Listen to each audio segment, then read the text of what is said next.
তো মাসিক ইনকাম কত টাকা? মাসিক ইনকাম হচ্ছে 8 থেকে 9 লাখ টাকা। সর্বোচ্চ কত? সর্বোচ্চ 22 লাখ।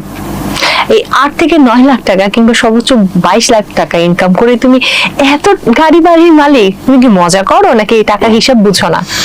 না মজা না, এটা মিথ্যা বললে বুঝে বলা উচিত। না, এটা 7-9 লাখ টাকা আমি চাইলে জমি রাখতে পারি। আমি খুব কম খরচ করি।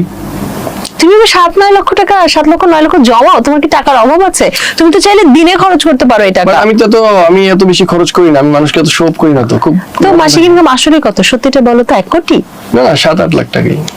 তুমি তো মাসে পানি খাও প্রতিদিন 15,000 টাকা সকালে, ওইটা হিসেব করলেই তো মাসে লাখ লাখ টাকা শেষ হয়ে যায়। তাহলে জমিয়ে বাড়ি গাড়ি করো কিভাবে? না, আমার বললাম যে আমি কিন্তু বংশীয় পরম্পরায় অনেক কিছু পেয়েছি, এটা আমি আগে বলেছি। বংশীয় পরম্পরায় কি এই ধরনের পানি খাওয়া শিখেছো? না, আমি তো আমার ওই যে বাড়ি গাড়ি অনেক কিছু পেয়েছি, তো পানিটা আমি নিচের টাকায় খেলাম। আসলে কি সুমাইয়া ডিমুর সাথে আপনার ডিভোর্স হয়েছে? না, ডিভোর্স হয় নাই। আমাদের সাথে যে মানে সেপারেশন চলে গেছি। মানে আপনারা খাতে কলমে কেউ কখনো ডিভোর্স দেননি? খাতা কলমে কখনো ডিভোর্স দেওয়া হয়নি। আমি আসলে বললাম না, রাগ করে চলে গেছি। আমি এখন চাইতেছি আমি নিজের পায়ে দাঁড়াতে, কারণ একটা মানুষের উপরে কখনো ভরসা করে চলা যায় না। কারণ একদিন যে কোনো কেউ একদিন মনে করেন এই সমাজে একদিন বলবে যে না তুমি আমার টাকায় মানে আপনি সুমাইয়ার উপর টাকায় চলতেন। আচ্ছা, এই সেপারেশনটা শুরু হয়েছে কিভাবে সেটা বলুন।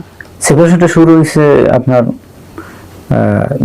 এই ঝগড়া লাগে আমাদের ভিতরে অনেক। কি নিয়ে? এই মনে করেন আপনার কোন একটা বিষয় নিয়ে আমার সাথে অনেক। কোন বিষয় নিয়ে মারামারি হয়? মানে মারামারি পর্যন্ত চলে গিয়েছে? এমন কি বিষয় ছিল সেটা? সেটা হইছে মানে আছে না, যেমন মনে করেন আমি একটা কথা বললে এটা শুনে না,